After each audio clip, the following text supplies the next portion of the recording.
मैं जब 10th में था और मैंने जब हिंदी का एग्जाम दिया था, और देखो मैं बता रहा हूँ जो भी हिंदी को हल्के में ले रहा है तुम्हारी बैंड बजने वाली है। तो कैसे तुम सब, लेकिन उससे पहले मैंने सुना है तुम लोग अपने हिंदी के एग्जाम को हल्के में ले रहे हो, क्या ये सच है? और देखो मैं बता रहा हूँ जो भी हिंदी को हल्के में ले रहा है तुम्हारी बैंड बजने वाली है, क्योंकि मैं तुम्हें बता दूं हिंदी एक ऐसा सब्जेक्ट है जो कि तुम्हारे नंबर को बहुत बूस्ट कर सकता है, लेकिन वही सब्जेक्ट तुम्हारे नंबर को बहुत कम भी कर सकता है। और वो कैसे, आगे बात करूंगा, लेकिन उससे पहले तुम मेरे कुछ क्वेश्चन का आंसर दो। चलो बताओ, तुम्हारे स्क्रीन पे दो क्वेश्चन है हिंदी के, एक ये वाला और एक ये वाला। बताओ तुम कौन सा इन दोनों में से एक बनाने वाले हो। तुम्हारे पास है 5 सेकेंड। तो देखो जिसने चूज किया ये वाला, शाबाश तुम्हारा सही है, लेकिन जिसने चूज किया ये वाला तुम्हारा भी सही है। चलो एक बार फिर से एक और एमसीक्यू। तुम्हारे पास है 2 एमसीक्यू, एक ये वाला और एक ये वाला। बताओ कौन सा बनाओगे। क्यों, क्या हो गया, हो गए ना कंफ्यूज? चलो छोड़ो छोड़ो, हम आते हैं पत्र पर। तुम्हारे पास है 2 पत्र, एक ये वाला और एक ये वाला। बताओ तुम्हें अगर इनमें से एक को लिखना होगा तुम कौन सा लिखोगे। और देखो जिसने चूज किया पत्र ये वाला, शाबाश, लेकिन जिसने चूज किया ये वाला, भाई तुम्हारे नंबर कट सकते हैं। और वो कैसे, आगे बताऊंगा। लेकिन चलो लास्ट गेम खेलते हैं। तुम्हारे सामने है 2 व्याख्या करने वाले क्वेश्चन, एक ये वाला और एक ये वाला। बताओ कौन सा बनाओगे।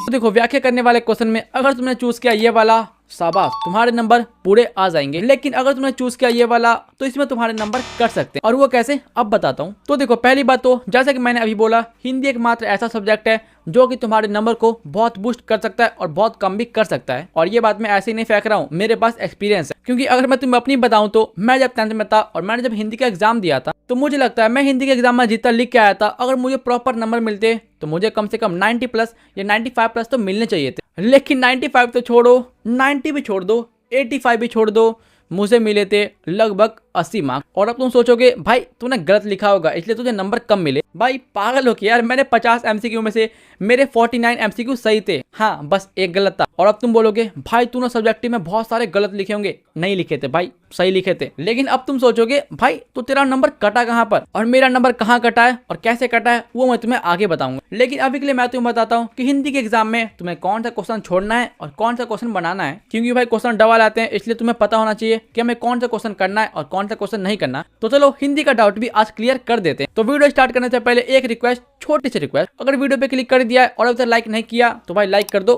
कहाँ ध्यान है तुम्हारा। लेकिन अगर तुम नए स्टूडेंट हो तो भाई सब्सक्राइब कर दो, वो बिल्कुल फ्री होता है। और अगर मेरे व्हाट्सएप चैनल में अभी तक नहीं जुड़े हो तो भाई जुड़ जाओ, वहां पर मैं बिहार बोर्ड की पोल खोलता रहता हूँ, तो तुम जुड़ सकते हो। तो चलो सबसे पहले हम बात करते हैं एमसीक्यू के बारे में कि तुम्हें एमसीक्यू में कौन सा क्वेश्चन छोड़ना है और कौन सा क्वेश्चन बनाना है। तो देखो जो मैं आगे बोलने वाला हूँ वो बात ऐसे स्टूडेंट को बहुत बुरी लगेगी जो कि व्याकरण में थोड़ा तेज है, मतलब ऐसे स्टूडेंट जिनका व्याकरण अच्छा है। लेकिन मैं जो बोलूंगा वो बात उन लोगों के लिए बहुत अच्छी है जिनका व्याकरण कमजोर है, क्योंकि मुझे पता है भाई जिनका व्याकरण कमजोर होता है ना, उन्हें व्याकरण मैथ से भी ज्यादा हार्ड लगता है। क्यों, मैं सही हूं ना? देखो सबसे पहले मैं तुम्हें 2 टॉपिक बताऊंगा, इन 2 टॉपिक के क्वेश्चन तुम मत करना अगर तुम्हारी व्याकरण कमजोर है तो। कौन सा 2 टॉपिक?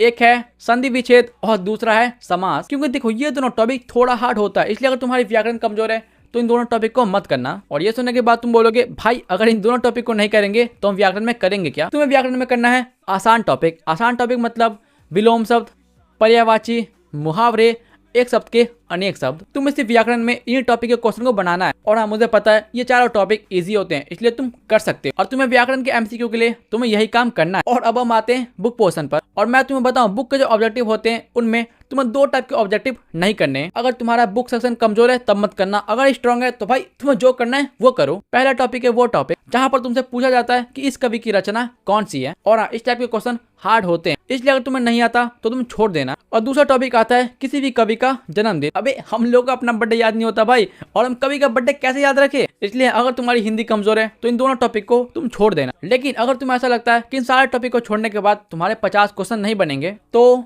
गधे हो तुम। मैंने तुम्हें जितना टॉपिक को छोड़ने कहा, अगर तुम उसे छोड़ भी देते हो तो तुम्हारे एग्जाम में 100 एमसीक्यू में से 70 आराम से बन जाएंगे। हाँ बन जाएंगे, इसलिए चिल मारो। तो ये मैंने तुम्हें बता दिया कि तुम्हें एमसीक्यू में कौन सा क्वेश्चन करना है, कौन सा क्वेश्चन छोड़ना है। अब आते हैं सबसे इंपॉर्टेंट सब्जेक्टिव सेक्शन की ओर। और इसी वाले सेक्शन में तुम में से मैक्सिमम बच्चों का नंबर कटता है, वो कैसे मैं आगे बताऊंगा। और देखो सब्जेक्टिव में होता है 20 नंबर का गद्यांश। और मुझे पता है तुम्हें गद्यांश बनाने में कोई दिक्कत नहीं आती होगी। क्यों नहीं आती है ना? नहीं आती ना, शाबाश। लेकिन जैसा कि तुम्हें पता है तुम्हारे एग्जाम में आते हैं पत्र, जिसमें से तुम्हें एक बनाना होता है। और अब मैं तुम्हें बताता हूँ कि तुम्हें कौन सा पत्र बनाना चाहिए। देखो, जैसा कि तुम्हें पता है तुम्हारे एग्जाम में बहुत टाइप के पत्र आते हैं। बहुत टाइप के पत्र मतलब रिश्तेदार को पत्र भेजो, मम्मी पापा को पत्र भेजो, भाई बहन को पत्र भेजो, अधिकारी को पत्र भेजो, प्रिंसिपल चाचा को पत्र भेजो, मतलब सबको पत्र भेजो। लेकिन ऐसा मेरा मानना है, अगर तुम्हारे एग्जाम में भाई बहन या किसी रिश्तेदार को पत्र भेजने को आएगा, तुम वही बनाना। और मैं ऐसा क्यों बोल रहा हूँ अब समझो। देखो, इतना तुम्हें पता ही होगा, जब भी तुम रिश्तेदार को पत्र लिखते हो तो तुम्हें ज्यादा कुछ लिखने की जरूरत नहीं होती। मेरा मतलब तुम्हें बस उनका नाम लिखना पड़ता है, एड्रेस लिखना पड़ता है और जो विषय है वो लिखना पड़ता है। उसके बाद तुम उन्हें पत्र लिखना स्टार्ट कर दो। लेकिन अगर तुम पत्र लिखते हो प्रिंसिपल को, अधिकारी को, तो तुम्हें क्या लिखना पड़ता है? सेवा में श्रीमान प्रधानाचार्य जी, ये स्कूल मेरा ये स्कूल से है, मैं यहाँ से हूँ, मुझे ये दिक्कत है, मेरी कष्ट को मतलब दूर करे। मतलब तुम्हें ऊपर तो इतना लंबा चौड़ा लिखना पड़ेगा। और मैं तुम्हें बता दूं, अगर तुमने ऊपर ही गलती कर दी तो तुम्हारे 1 नंबर आराम से कट जाए। इसलिए रिस्क मत लेना। अगर तुम्हारे एग्जाम में रिश्तेदार को पत्र लिखने का आता है तो तुम उन्हीं को लिखना। तो देखो, तुमने पत्र लिख दिया और अब बारी है निबंध की। देखो, निबंध में मैं तुम्हें कुछ नहीं बता सकता, क्योंकि देखो निबंध तुम्हारे ऊपर है। तुम्हें जो निबंध अच्छा लगता है तुम वो लिखो। और हाँ, निबंध की तरह ही जो क्वेश्चन आंसर होते हैं, जहाँ पर तुम्हें 10 क्वेश्चन पूछा जाता है, जिसमें तुम्हें 5 बनाना होता है, ये सेक्शन भी तुम्हारे ऊपर है। तुम्हें जो करना है वो करो। लेकिन अब बचा है हमारे एग्जाम का आखिरी सेक्शन, जो है व्याख्या करने वाला। और जहां तक मुझे पता है व्याख्या करने वाले में 2 क्वेश्चन आते हैं। एक आता है काव्य खंड से, एक आता है गद्य खंड। और देखो, मुझे तुम्हारा तो नहीं पता, लेकिन अगर मैं तुम्हारी जगह होता तो मैं व्याख्या करता गद्य खंड वाले क्वेश्चन, क्योंकि गद्य खंड के क्वेश्चन समझना आसान होता है कंपेयर करें काव्य खंड से। तो लेकिन अगर तुम्हें काव्य खंड आसान लगता है तो तुम उसके क्वेश्चन बनाओ, कोई दिक्कत नहीं है। तो हाँ, मैंने तुम्हें ये बता दिया कि तुम्हें हिंदी के एग्जाम में कौन सा क्वेश्चन छोड़ना है, कौन सा क्वेश्चन करना है। एंड आई होप मैंने तुम्हें जो समझाया वो तुम समझ रहे हो। क्यों समझे? लेकिन देखो, मैंने जो बोला वो मेरे अकॉर्डिंग बोला। अगर तुम्हें कोई टॉपिक आसान लगता है जिसे मैंने हार्ड बोल दिया तो भाई तुम उसके क्वेश्चन कर सकते हो। और हाँ देखो, मैं वीडियो में एक चीज बताना भूल गया कि हिंदी में तुम्हारे सबसे ज्यादा नंबर कैसे कटते हैं, क्योंकि तुम्हें पता है मैं भुलक्कड़ हूँ और हाँ मुझे पता है, लेकिन हिंदी में तुम्हारे सबसे ज्यादा नंबर कटते हैं राइटिंग ऊपर। और मुझे लगता है मेरे जो 15 नंबर कटे हैं वो राइटिंग ऊपर कटते हैं, क्योंकि तुम्हें पता है मेरी राइटिंग कुत्तों की तरह है। लेकिन अगर तुम्हारी राइटिंग अच्छी है तो भाई तुम खुश हो सकते हो, या मेरी बहन तुम खुश हो सकते हो। लेकिन अगर तुम्हारी राइटिंग खराब है तो तुम्हारे लगने वाले हैं, इसलिए तुम अब कुछ नहीं कर सकते, बस जो होगा देखा जाएगा।